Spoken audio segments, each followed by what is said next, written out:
అదేవిధంగా రాష్ట్రంలోని ఆసుపత్రుల్లో మౌలిక సదుపాయాల అభివృద్ధి చర్యలు తీసుకుంటున్నాం.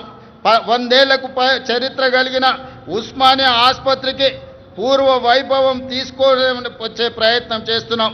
అందుకే 30 ఎకరాలలో గోషా మహల్లో 2700 కోట్ల రూపాయలతోని నూతన ఉస్మానియా ఆసుపత్రి భవనాన్ని నిర్మించడమే కాకుండా ఈనాడు సనత్ నగర్లో, అల్వార్లో, ఎల్బీ నగర్లో, అదేవిధంగా వరంగల్లో ఉన్న పనులు ప్రారంభమై ఆగిపోయిన పెద్ద పెద్ద ప్రభుత్వ ఆసుపత్రులను పూర్తి చేయడానికి ఈరోజు ప్రభుత్వం చర్యలకు ఉపక్రమించింది.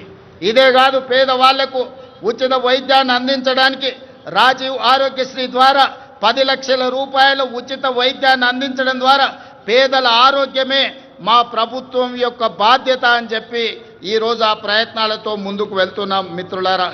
అదేవిధంగా మిత్రులారా, రిజర్వేషన్లకు సంబంధించి బలహీన వర్గాల వారికి అండగా నిలవాలన్నదే మా ప్రజా ప్రభుత్వం యొక్క ఆలోచన.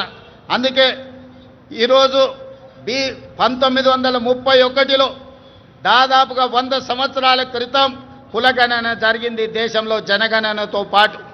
మళ్ళీ 2024-25లో ప్రజా ప్రభుత్వం 100 సంవత్సరాల తర్వాత ఈ దేశంలోనే మొట్టమొదటి రాష్ట్రంగా జనగణనతో పాటు కులగణన లెక్కలు తీసి ఈనాడు 100 సంవత్సరాల సుదీర్ఘమైన సమస్యకు ఈరోజు శాశ్వత పరిష్కారం చూపించింది. ఈరోజు ఈ లెక్కలు తీయడం ద్వారా వాస్తవంగా ఉన్న 56.36% ఉన్న బలహీన వర్గాల లెక్కలు తీసి వాళ్ళకు 42% రిజర్వేషన్లు, విద్య, ఉద్యోగ, రాజకీయ అవకాశాలు కల్పించాలని ఈనాడు తెలంగాణ ప్రభుత్వం ఈ చర్యలతో ముందుకు వెళుతుంది. ఈరోజు తెలంగాణ రాష్ట్ర ప్రభుత్వం తీసుకున్న ఈ విప్లవాత్మకమైన నిర్ణయం వల్ల కేంద్ర ప్రభుత్వం కూడా రాబోయే జనగణనలో కులగణన చేపట్టాలని నిర్ణయం తీసుకున్నది.